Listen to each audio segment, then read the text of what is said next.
YouTube चॅनलमध्ये तुमचं स्वागत आहे। या 2 दिवसाच्या सत्रामध्ये आपण घेतलेली जी काही मेहनत आहे ती फळाला लागली असं तुम्हाला वाटतंय?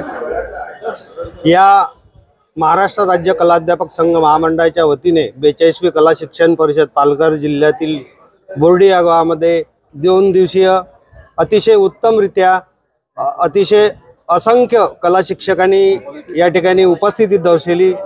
या परिषदेचे स्वागताध्यक्ष माननीय ज्ञानेश्वर म्हात्रे सर या परिषदेचे उद्घाटक म्हणून उपस्थित झाले आणि 2 दिवसात कला विषयात नाविन्यता व सुसंगती कशी येईल यासाठी अनेक प्रात्यक्षिके व कला विषयातील उत्कृष्ट कामगिरी बजावलेल्या कला शिक्षकांची आम्ही या ठिकाणी सन्मान केला।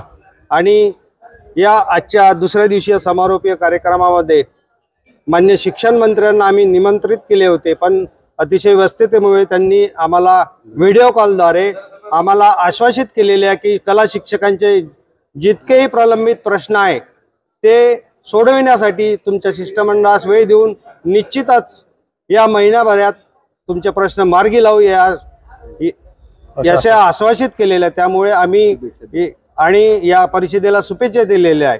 त्यामुळे ही परिषद सफल झाली असं मला वाटते आणि येणाऱ्या काळामध्ये कला शिक्षकांचे प्रलंबित प्रश्न आहे ते सुटतील याची मला खात्री वाटते।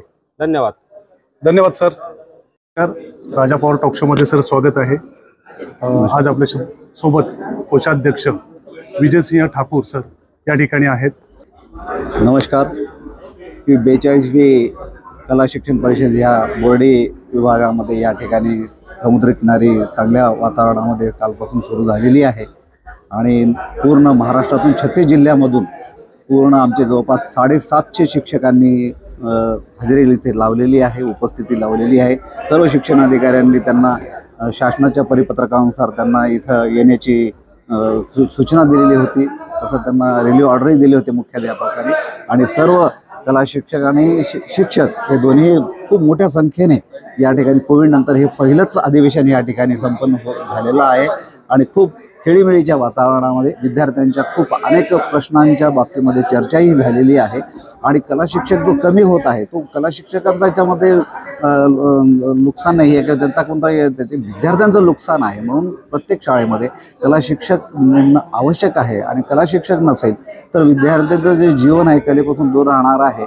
आणि म्हणून शासनाने आजच माननीय शिक्षण मंत्री साहेबांनी आपणाला केसरकर साहेबांनी आश्वासन दिलेलं आहे की तुमच्या प्रश्नांच्या बाबतीमध्ये लवकरच शिष्टमंडळाशी चर्चा करून तो प्रश्न आपण सोडवणार आहोत। विद्यार्थ्यांच्या दृष्टीने प्रत्येक शाळेमध्ये कला शिक्षक नेमण्यात येईल चर्चा करून त्यांनी तसं आश्वासनही दिलेलं आहे आणि शुभ संदेशही दिलेला आहे। आणि अधिवेशन जे आहे यशस्वी झालं।